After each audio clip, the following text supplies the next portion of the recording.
नमस्कार बच्चों, स्वागत है आपका एक और नई वीडियो में। उम्मीद है कि आप सब लोग अच्छे होंगे और अपनी पढ़ाई को बहुत अच्छे से कर रहे होंगे।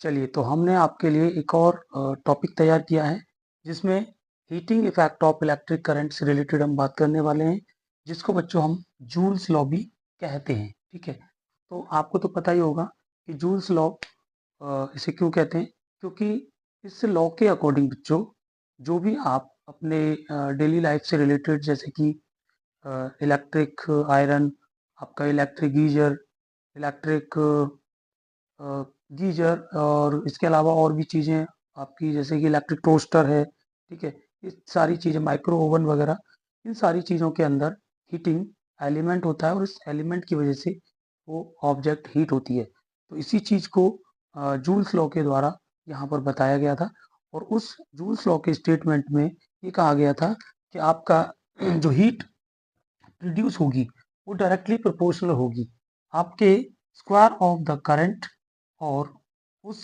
मटेरियल की रेजिस्टेंस और उसमें कितने टाइम तक आपका जो करंट है वो पास हो रहा है, इन सारी चीज़ों पर डिपेंड करेगा। तो बच्चों, आपका जो जूल्स लॉ है वो हम H directly proportional to I square R T prove करने वाले हैं। किस तरीके से आपका ये फॉर्मूला ड्राइव होगा। ठीक है, तो सबसे पहले हम अगर बात करें हीटिंग इफेक्ट की, तो हीट यहाँ पर एक तरीके से एनर्जी का काम कर रही है। ठीक है, किसका काम कर रही है बच्चों? एनर्जी का। और साथ में एक वर्क का भी काम कर रही है, क्योंकि वर्क भी हो रहा है, क्योंकि जैसे आप प्रेस करते हैं कपड़ों पर, तो आपकी सीधी सी बात है कि आपका काम हो जाता है। अगर आप गीजर यूज कर रहे हैं तो उसमें आपका पानी गर्म हो जाता है। ठीक है, इसी तरीके से बच्चों एक ये हीट आपका एनर्जी का काम करती है। ठीक है, तो आगे बढ़ते हैं बच्चों। यहाँ पर हम सीखने वाले हैं, क्योंकि आप ऑलरेडी पढ़ चुके हो कि जो आपका इलेक्ट्रिक पोटेंशियल है वो आपका वर्क अपॉन चार्ज के इक्वल आता है। ठीक है, और यहाँ से बच्चों आप इसके नीचे 1 मान लेंगे और यहाँ पर क्रॉस मल्टीप्लाई कर लेंगे, तो आपका वर्क इक्वल्स टू हो जाएगा पोटेंशियल इंटू चार्ज के। और यहाँ पर बच्चों आप जानते हैं V इक्वल्स टू आपका आई आर होता है, और इलेक्ट्रिक करंट के फॉर्मूले से आप यहाँ पर Q की वैल्यू निकाल सकते हैं। Q इक्वल्स टू आपका करंट इंटू टाइम, यानी इसके बराबर आ जाएगा। और V equals to I R, ये दो फॉर्मूले आपके पास आ चुके हैं, V equals to I R and Q equals to I T.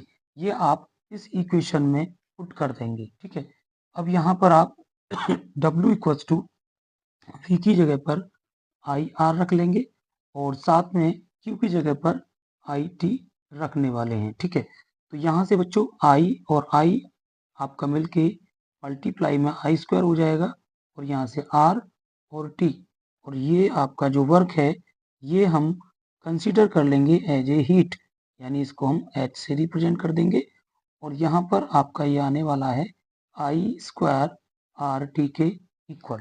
ठीक है, तो इस तरीके से बच्चों यहाँ पर आपका ये हीट जो होगी वो आई स्क्वायर आर टी के इक्वल आ जाएगी। इसका मतलब ये होगा कि हम यहाँ पर जो करंट की वैल्यू इसमें पास करने वाले हैं उसका अगर स्क्वायर हो जाएगा तो हीट डेफिनेटली यहाँ बढ़ने वाली है, क्योंकि हाइट, यहाँ पे हाइट नहीं, हीट, मैं इसको करेक्ट कर लेता हूँ। यहाँ पर जो हीट है आपके पास, ये तभी बढ़ेगी जब आपकी करंट की वैल्यू बढ़ेगी, और आपका जो रेजिस्टेंस होगा वो अगर ज़्यादा होता है तब भी हीट होगा आपका एलिमेंट। और उसके बाद अगर जितने टाइम तक आप उसको उसके अंदर पास करेंगे करंट को, किसी भी कंडक्टर के अंदर, तो वो उतना ही ज़्यादा हीट होता चला जाएगा। तो ये, आई होप ये सारी चीज़ें आपको क्लियर हो गई होंगी कि किस तरीके से आपका heating effect of electric current, या इसको हम कहें तो जूल्स लॉ, ठीक है, उन्होंने ये रूल दिया था और कैसे प्रूव होता है। तो आई होप बच्चों आपको ये चीज़ें क्लियर हुई होंगी। आगे बच्चों हम नेक्स्ट टॉपिक की बात करेंगे अगले वीडियो के लिए, आप रेडी रहिएगा। Thanks for watching.